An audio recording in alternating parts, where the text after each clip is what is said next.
Hello students, class plus 1. In this video our main objective is to study about conformations of alkenes.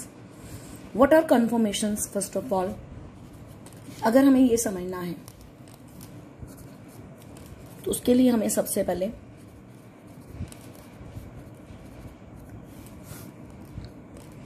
Stereo isomerism के ऊपर ध्यान देना होगा। हमने isomers तो सुना है क्या होते हैं, ऑर्गेनिक केमिस्ट्री में हमने पढ़ा था, जिनके मॉलिक्यूलर फॉर्मूले सेम हो और जो स्ट्रक्चर फॉर्मूले हैं वो डिफरेंट हो, उसे हम आइसोमर्स कहते हैं। स्टीरियो वर्ड यहां पे ऐड किया है हमने। स्टीरियो मीन्स स्पेस, यानी कि दो या दो से ज्यादा कंपाउंड जिनका स्पेस के अंदर उनकी दो चीजें पहले तो सेम होनी चाहिए। स्ट्रक्चर फॉर्मूला भी सेम है, मॉलिक्यूलर फॉर्मूला भी सेम है, मॉलिक्यूलर फॉर्मूला भी सेम है, स्ट्रक्चर फॉर्मूला भी सेम है। तो फर्क किस चीज का है फिर? इन स्पेस अरेंजमेंट ऑफ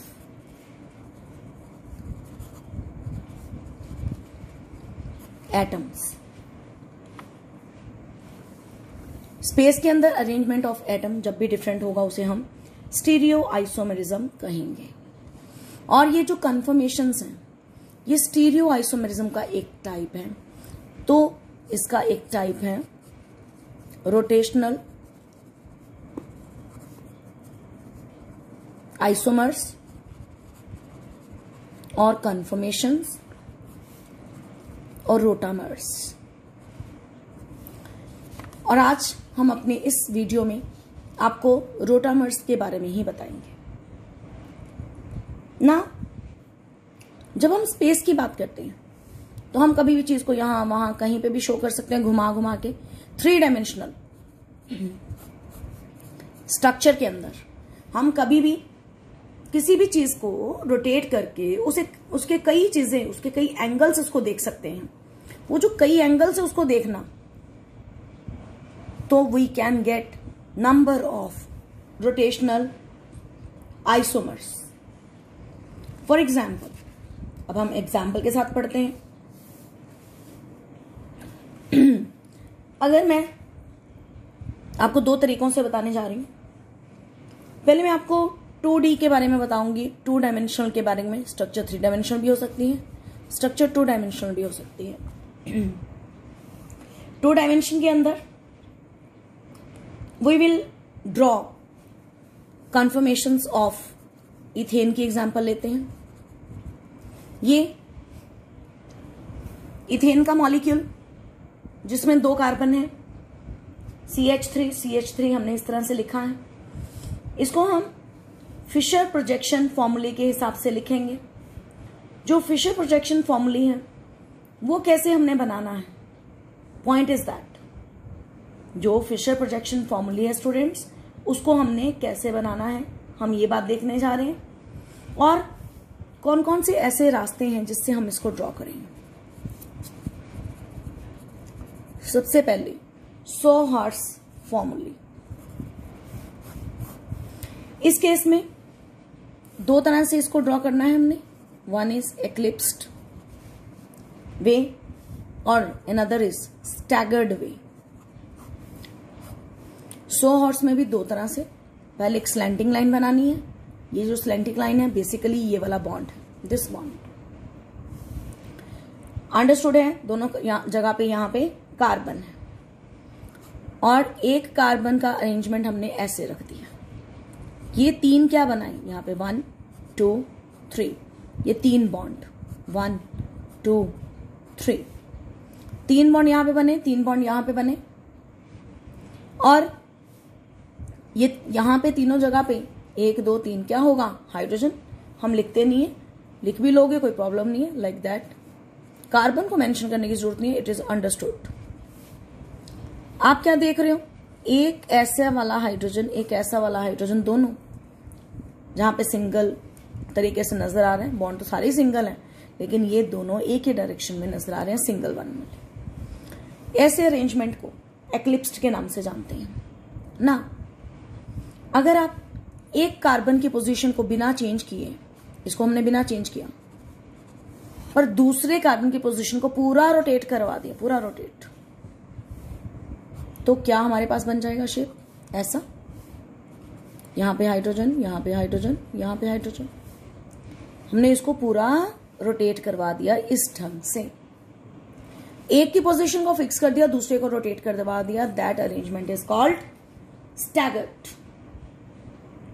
और ये जो 100 हॉर्स हैं, ये हमारे पास ये 3 डायमेंशनल की टाइप बन जाती है, क्योंकि जब हम तीनों चीजों को रोटेट करवा रहे हैं। 2 डायमेंशन में तो हम सिर्फ एक ही तरीके से बता सकते हैं, वो आपको मैंने अभी बताया था फिशर प्रोजेक्शन में। उसमें हमने कहते ये मीथेन लिखा, यहाँ पे 2 कार्बन है, ये 2 कार्बन बनाई, इधर ऐसे लगा दिए कार्बन और इधर ऐसे लगा दिया कार्बन। तो इस तरह से हमने 100 हॉर्स ये 3 डायमेंशनल को ड्रॉ करने का एक मेथड सीखा। अब मैं 3 डायमेंशनल को ही ड्रॉ करने का दूसरा रास्ता बताने जा रही हूं, और वो रास्ता है न्यूमैन प्रोजेक्शन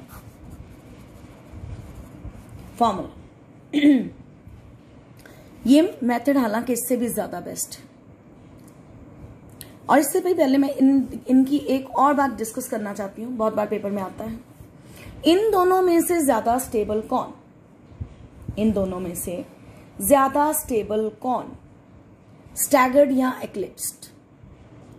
तो यहां पे आंसर क्या आना चाहिए? Answer should be staggered one should be more stable as compare to eclipsed one.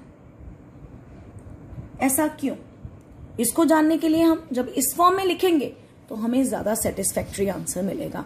तो लेट्स सी कौन स्टेबल है, कौन नहीं स्टेबल है, वो बात करते हैं। तो मैंने अभी बताया आपको स्टैगर्ड इज मोर स्टेबल, और ये बात हमें वहां से भी पता चलेगी, पर यहां से ज्यादा पता चलेगी जब हम न्यूमैन प्रोजेक्शन फॉर्मूले की वे में इसको लिखते हैं।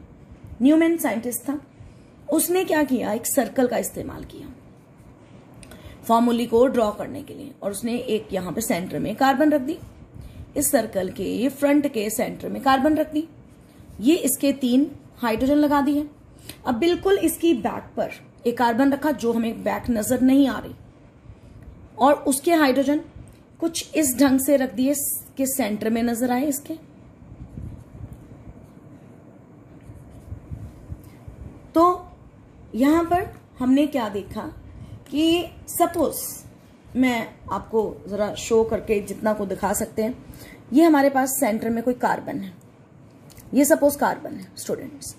इसके ऊपर इस तरह से हमने जब बॉन्ड बनाया, हमने एक बॉन्ड बना दिया, सपोज ऐसे कर लेते हैं, ऐसे करके हम शो कर सकते हैं एक बॉन्ड, दूसरा बॉन्ड ऐसे करके शो कर सकते हैं। इन 2 बॉन्ड्स के बीच में पीछे वाली कार्बन यहां पे नीचे होगी जो हमें विजिबल नहीं है, वो उसका कार्बन यहां पे इस तरह से रखा कि सेंटर में से हमें नजर आए इस तरीके से। तो वो बॉन्ड ऊपर वाले बॉन्ड के नीचे नहीं है, वो ऊपर वाले 2 बॉन्ड्स के ऊपर वाले 2 बॉन्ड ये थे ना, इन दोनों बॉन्ड्स के बीच में से हम तीसरा पेन लेके ऐसे दिखा देते हैं, तो यहां पे आ गया सेंटर में। तो इसी अरेंजमेंट को हम शो करते हैं कि यहां पे पीछे से हमें डॉटेड लाइन में इस तरह से शो हो, तो ये वाला अरेंजमेंट इज कॉल्ड स्टैगर्ड। अब इसी का एक्लिप्स्ड कैसा? तो ये पहले वाले कार्बन की पोजीशन को बिल्कुल चेंज नहीं किया, और जो पीछे वाले के हाइड्रोजन है वो इस ढंग से रखे कि वो बिल्कुल ऊपर वाले के पीछे पीछे आए। सिर्फ आपको शो करने के लिए मैं थोड़ा सा टेढ़ा बना रही हूं, तो आपको पता चल जाए, ये सिर्फ उसका इमेज दिखाने के लिए। बिल्कुल ऊपर वाले बॉन्ड के नीचे बॉन्ड, यानी कि ऊपर अगर हमने ऐसा बॉन्ड रखा तो नीचे वाले का, पीछे वाली कार्बन का बॉन्ड इसके बिल्कुल ऐसे हो। तो दिस इज अरेंजमेंट कॉल्ड एक्लिप्स्ड। ये 2 नॉन बॉन्डेड हाइड्रोजन है, इनमें कोई बॉन्ड नहीं है, ये 2 नॉन बॉन्डेड हाइड्रोजन है, वो एक दूसरे के ऊपर नीचे आ गए। ऊपर नीचे एक दूसरे के आने की वजह से they appear to be very close, और क्लोज होने की वजह से ही हम क्या कहते हैं, उनमें क्या होती हैं, उनके अंदर रिपल्शंस होने शुरू हो जाती हैं। और इन्हीं रिपल्शंस की वजह से वही से इसमें एक स्ट्रेन सा आ जाता है, जो रिपल्सिव इंट्रैक्शंस होती हैं, और इससे स्टेबिलिटी को जो फर्क पड़ता है उस स्ट्रेन को बोलते हैं पहले तो टॉर्शनल स्ट्रेन। और उस टॉर्शनल स्ट्रेन में ये दो जो नॉन बॉन्डेड हाइड्रोजन्स हैं इनमें रिपल्सिव इंट्रैक्शंस होती हैं, और इसी वजह से इसमें जो स्टेबिलिटी है वो डिक्रीज हो जाती है। तो क्वेश्चन आता है दोनों में से मोर स्टेबल कौन है, तो स्टैगर्ड इज मोर स्टेबल, क्योंकि इसमें कोई भी टॉर्शनल स्ट्रेन नहीं है। आगे वाली कार्बन और बैक वाली कार्बन, फ्रंट और बैक दोनों की कार्बन के हाइड्रोजन बिल्कुल जितनी जितनी दूरी पे होने चाहिए मैक्सिमम उतने हैं, उनमें कोई भी रिपल्सिव इंट्रैक्शंस नहीं होती हैं। तो जितने स्टैगर्ड वन होते हैं उनकी हमेशा एनर्जी मोर स्टेबिलिटी इसीलिए क्योंकि उनकी एनर्जी लेस होती है और इनकी एनर्जी ज्यादा होती है। और दोनों स्टेट्स में जो एनर्जी डिफरेंस है इसमें और इसमें, किस किस में, स्टैगर्ड और एक्लिप्स्ड वन में 12.5 किलो जॉल पर मोल होता है। With this, students, alkane part of chapter is over. Thank you. Have a good day.